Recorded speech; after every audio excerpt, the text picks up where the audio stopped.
받는 목사가 아니고 주는 목사, 남에게 베푸는 목사가 되겠다는 목표를 세워놓고 그대로 10여 년 개척교회를 해오신 어느 목사님의 간증을 소개하겠습니다. 목사님의 생각으로는 주는 목사가 되면 성도들도 모두 자기처럼 따라서 주는 성도가 될 것이라 생각했답니다. 주는 성도, 베푸는 성도가 될 것이라고 기대하였는데 천만 뜻밖의 목사님의 기대에 어긋난 성도들만 나타나서 실망하고 한탄하고 후회하면서 내가 목회에 실패했다고 고백을 합니다. 목사님이 주기만 하니까 성도들은 받기만 하더라는 겁니다. 목사님이 끼기만 하면 택시를 타도 식당에서 점심을 먹어도 선물을 사게 될 때에도 팔짱만 끼고 구경만 하더라는 겁니다. 생일이 다가와도 명절이 다가와도 몇몇 성도를 제외하고는 모든 성도가 잠잠하고 되레 목사님이 주는 게 없나 눈치만 본다는 겁니다. 다른 교회에서 제대로 훈련받은 성도가 이사와서 등록하고 교회에서 일을 좀 하려고 목사님을 받들어 섬기려 하니까 그것마저도 기존 세력들이 질투하면서 어디에서 떠돌다가 들어와서 시건방지게 나선다고 늘러버리는 사건이 발생했습니다. 저는 그 목사님의 간증을 들으면서 이렇게 생각했습니다.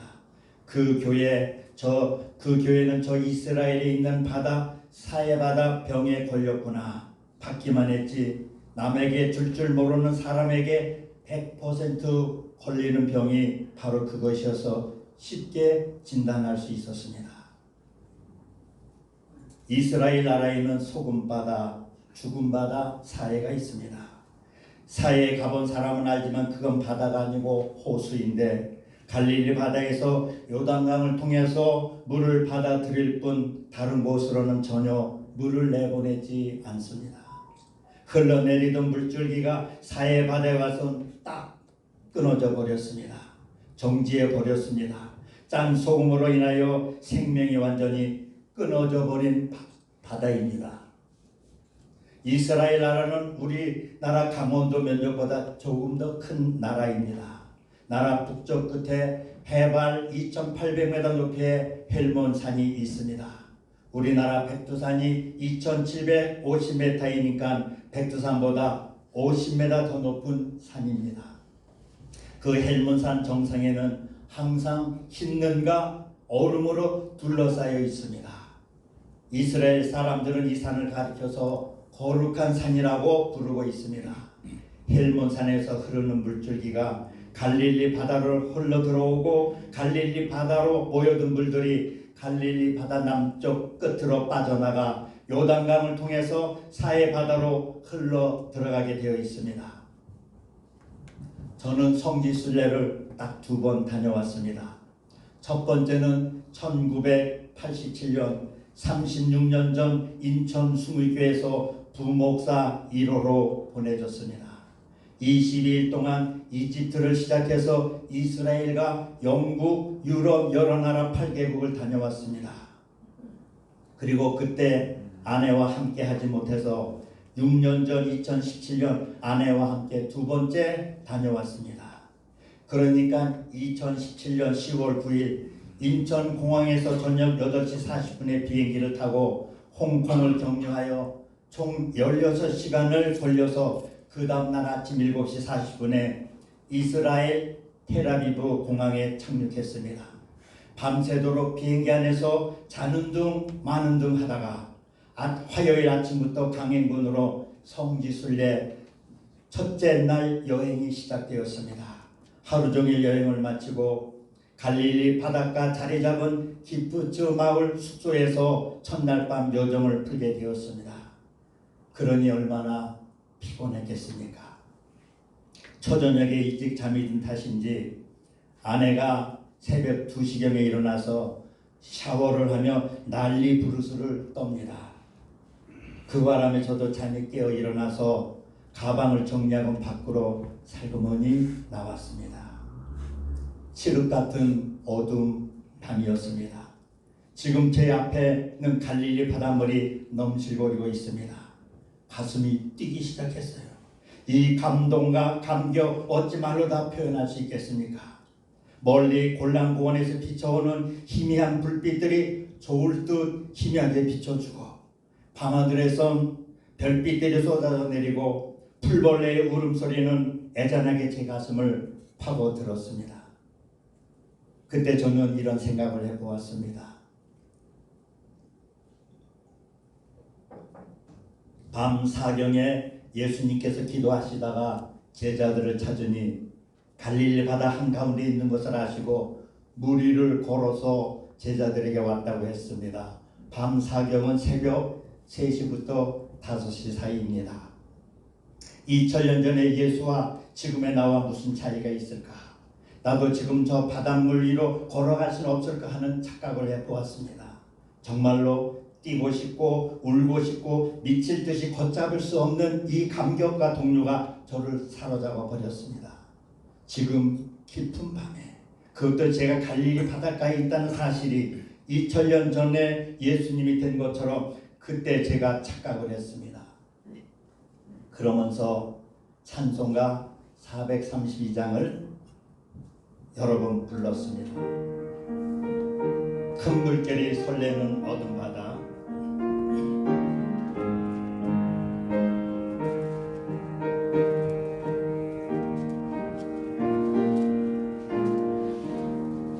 큰 물결이 설레는 어둠 바다, 저 등대의 불빛도 희미한데 이 풍랑에 배저 항해하는 이 작은 배 사공은 주님이라. 나 두려움 없네, 두려움 없도다. 주 예수님 늘 깨어 계시도다. 이 흉흉한 바다를 다 지나며 저 소망의 나라에 이루리라.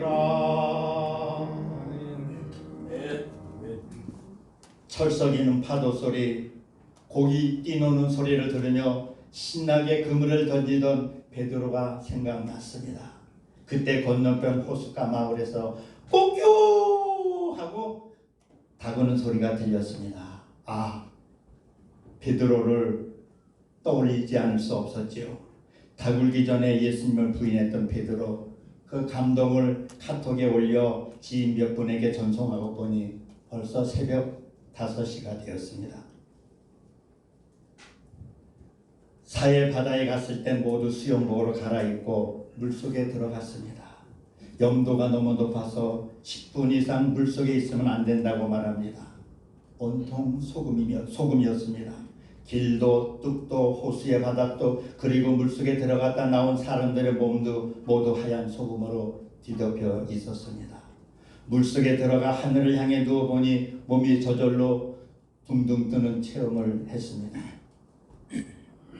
신기하긴 했어도 사해는 역시 사해였습니다. 죽어있는 곳이었습니다. 제가 오늘 여러분들 이해를 좀 돕기 위해서 하나를 만들어 왔습니다. 이스라엘 북쪽에 2800m 되는 헬몬산이 있고 헬몬산에서 흐르는 물줄기가 쭉 내려와서 위에는 갈릴리 바다, 밑에는 사해 바다입니다. 갈릴리 바다는 살아있는 바다고 사해 바다는 죽어있는 바다에서 제가 파란색으로 검정색으로 만들었습니다. 위에 있는 게 지금 갈릴리 바다로 생각하고 갈릴리 바다 끝에서 쭉 사해 바다까지는 요단강이죠. 사해에서는 물을 받아들이기만 했지 전혀 내버려지지 않기 때문에 사해 바다에는 생물이 없기 때문에 사해 바다는 죽어있는 바다입니다. 여러분들 마음속에 이스라엘 나라 중심부에서 헬몬산에서 내려온 물이 갈릴리 바다를 통해서 사해 바다로 끝쳤습니다. 요단강으로 똑같이 연결된 두 개의 주머니 같은 갈릴리 바다와 사해 바다는 너무나 달랐습니다. 한쪽은 싱싱하게 살아있는데 다른 한쪽은 깡그리 죽어 있었습니다.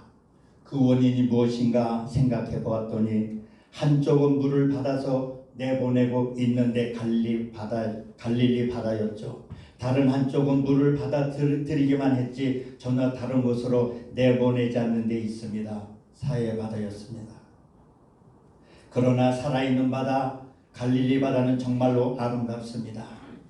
온 이스라엘의 젖줄이라는 사실을 드러내기라도 하듯이 갈릴리 바다는 길고 넓고 깊고 아름답고 싱싱했습니다. 길이가 21km요. 가장 넓은 폭이 112km요. 가장 깊은 곳이 60m라고 하니 그곳 사람들이 바다라고 부르는 것도 무리는 아닙니다. 60여 종류의 고기가 살고 있고 그러다 보니 갈매기 떼들도 많았습니다. 그곳에서 잡히는 고기는 베드로 고기라고 이름이 붙여졌고 바닷가 음식점에서는 의례껏 베드로 고기를 곁들여 점심 식사를 합니다. 갈릴리 바다는 자체만 사는 것이 아니라 많은 인간과 식물, 동물도 살리고 있었습니다. 특히 이스라엘 사람들에게 있어서는 갈릴리 바다의 물은 곧 생명수였습니다. 이 물을 끌어다가 파이프로 연결하여 이스라엘 전 국토를 옥토로 만들었습니다. 식수가 되었고 농사를 지을 수가 있었고 공장과 산업 사이의 기계가 이 갈릴리 바닷물을 통해서 돌아가고 있었습니다. 어디를 가든 넓은 농토에는 갈릴리 바다의 물들이 스프링클러를 통해서 생수처럼 쏟아지니 곡식, 화초, 나무들이 싱싱하게 자랄 수 있었습니다. 그래서 이스라엘 나라에서는 갈릴리 바다의 수위에 늘 신경을 쓰고 있으며 이 바다를 가운데 두고 이웃 나라와 수많은 전쟁도 있었습니다. 저는 갈릴리 바다를 둘러보면서 거기가 하나님의 산 교육장임을 느꼈습니다. 어리석은 인간들아, 이 두 바다의 교훈을 보면서 살아가거라는 하나님의 음성이 들리는 것 같았습니다. 아무튼 성경에서 행적을 찾아보아도 사해 바다에서 있었던 사건은 한 건도 찾아볼 수 없었습니다.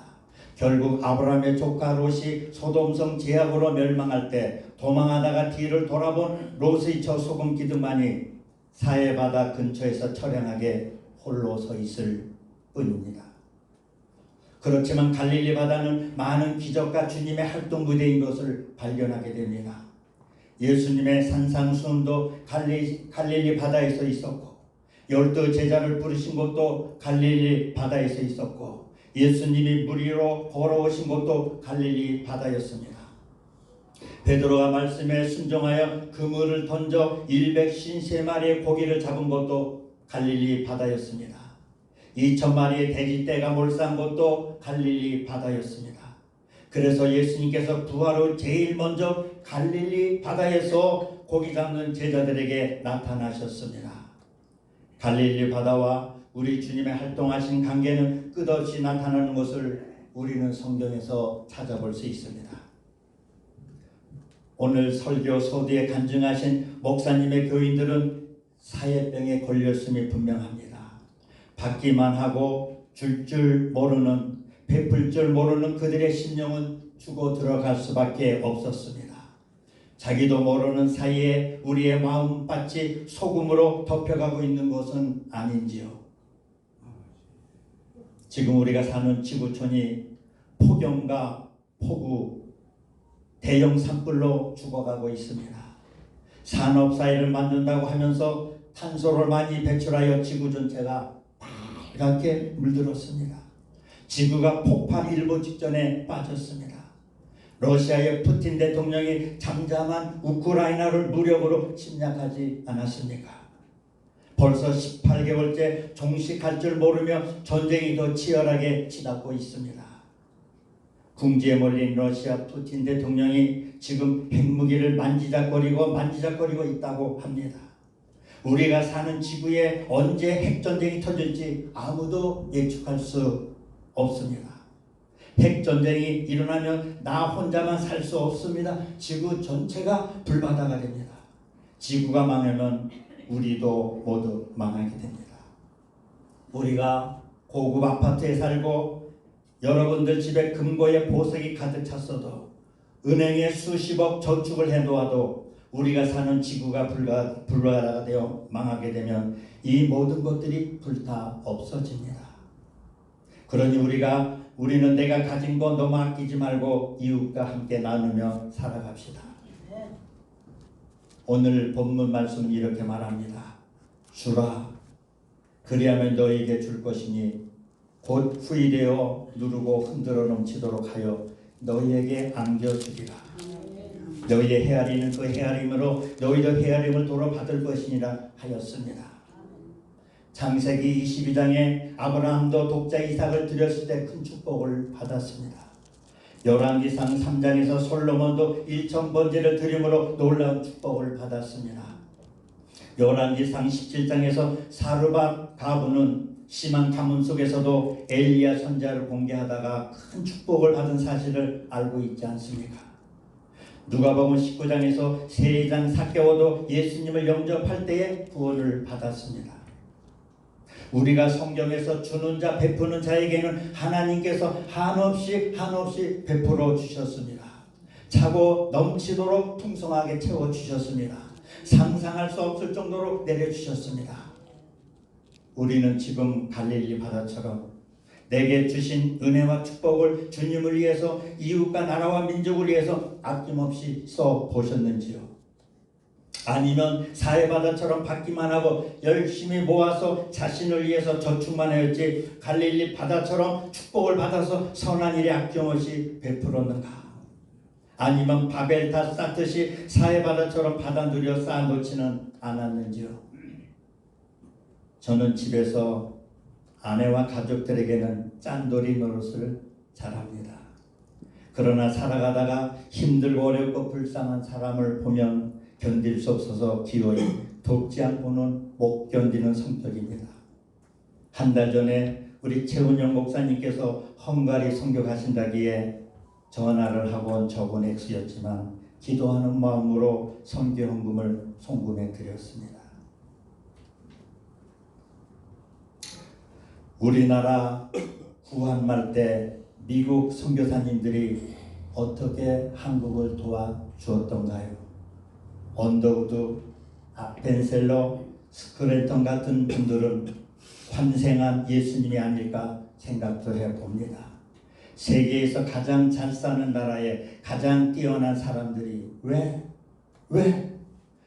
무엇 때문에 세계에서 가장 못 살고 가장 더럽고 가장 희망 없는 나라에 와서 자신과 가족의 모든 생명을 바쳐가며 희생했을까요?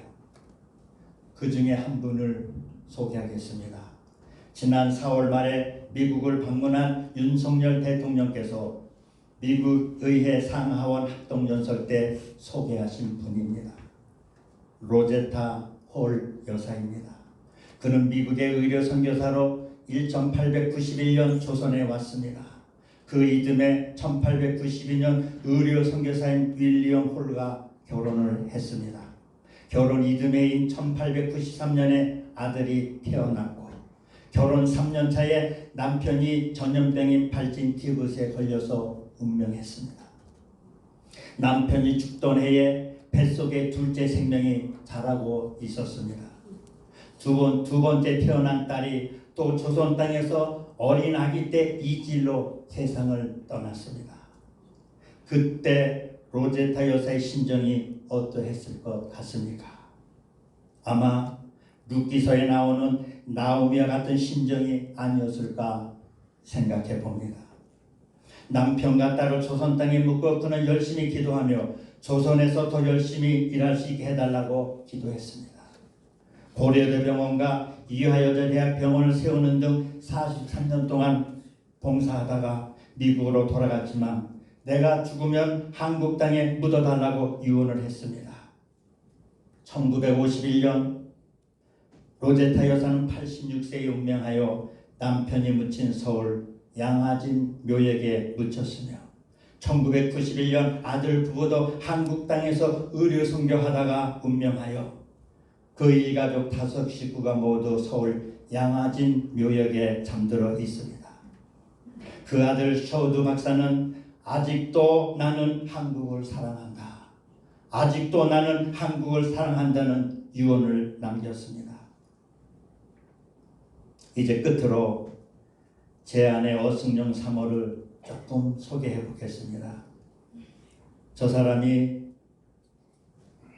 막 눈을 훑히네요. 대학에서 미술과 피아노를 전공하여 평생 학생들을 가르치는 일을 했습니다. 그러다가 2014년 학원을 정리하고 딸과 외손녀를 데리고 필리핀 오지에 가서 만 3년간 교육 선교를 하고 왔습니다. 마닐라에서 버스로 10시간 남쪽으로 내려가는 오지 중에 오지에 가서 선교를 하고 돌아왔습니다. 그곳에서 고생은 이루 말할 수 없었습니다. 2017년 귀국하여 여름방학과 겨울방학을 이용해 4개월을 이용하여 다시 필리핀에 가서 선교하다가 코로나로 인하여 선교를 중단하게 되었습니다. 선교 가던 2014년 첫 해에 저희 가정에서 3천만 원을 들여서 그 필리핀 그곳에 교회와 선교센터를 세우고 후배 목사님에게 목회하게 해드렸습니다. 저희 가족이 그간 1억 이상 필리핀 현지에 몸과 물질로 헌신을 했습니다. 특히 어승용 사모는 왜 그리 의욕이 많은지요. 지금도 함께 살지만 월요일부터 토요일까지 아침 식사만 마치면 가방을 들고 나가서 저녁에 들어옵니다.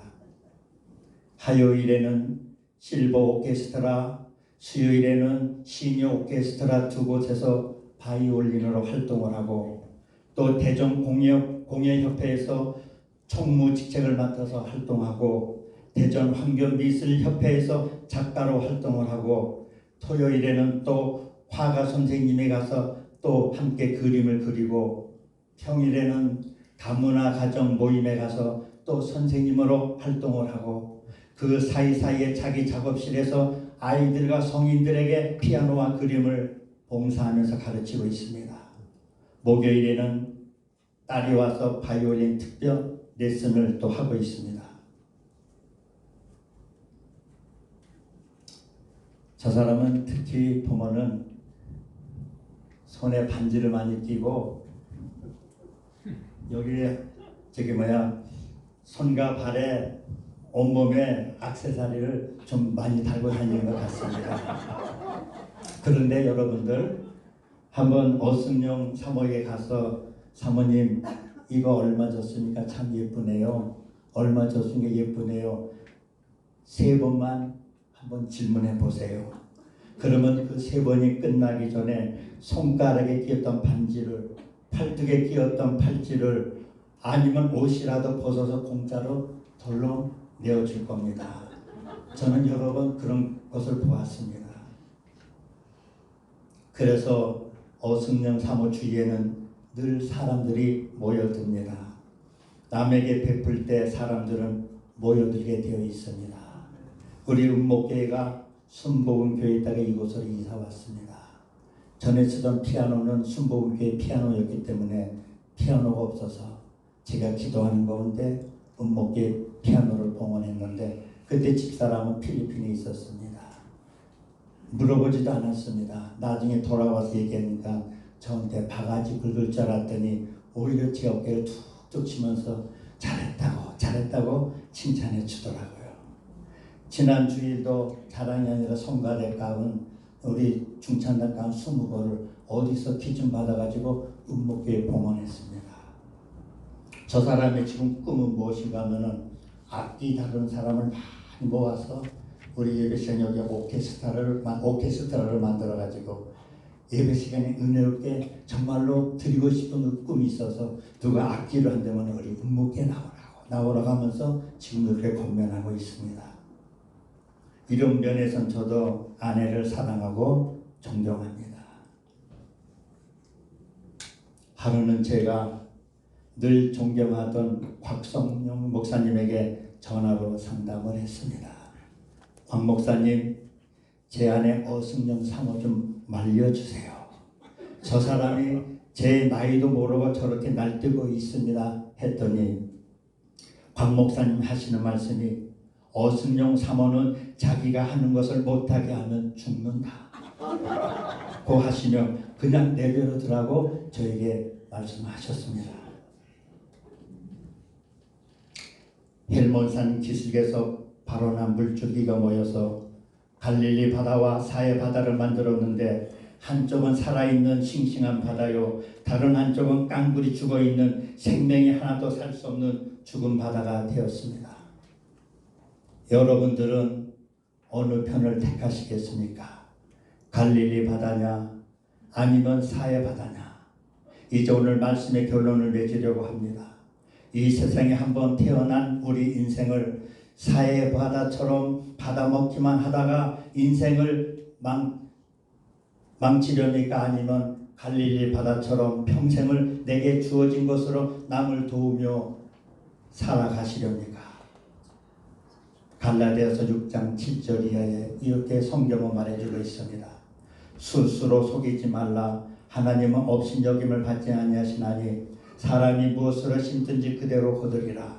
자기의 육체를 위해 심는 자는 육체로부터 썩어질 것을 거두고 성령을 위해 심는 자는 성령으로부터 영생을 거두리라. 우리가 선을 행하되 낙심하지 말지니 포기하지 아니하면 때가 이름에 거두리라.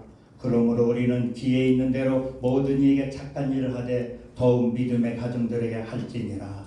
아멘. 기도하겠습니다. 하나님 아버지, 은혜를 감사드립니다. 오늘 이렇게 선배 목사님 사모님들 앞에서 말씀 전하게 하시니 감사드립니다. 우리가 한평생 복음을 전하며 갈릴리 바다처럼 주는 생활을 하여 왔습니다. 남은 여생도 주님 섬기며 봉사하다가 주님 나라에 갈 수 있게 하여 주시옵소서. 예수 그리스도의 이름으로 기도드립니다. 아멘.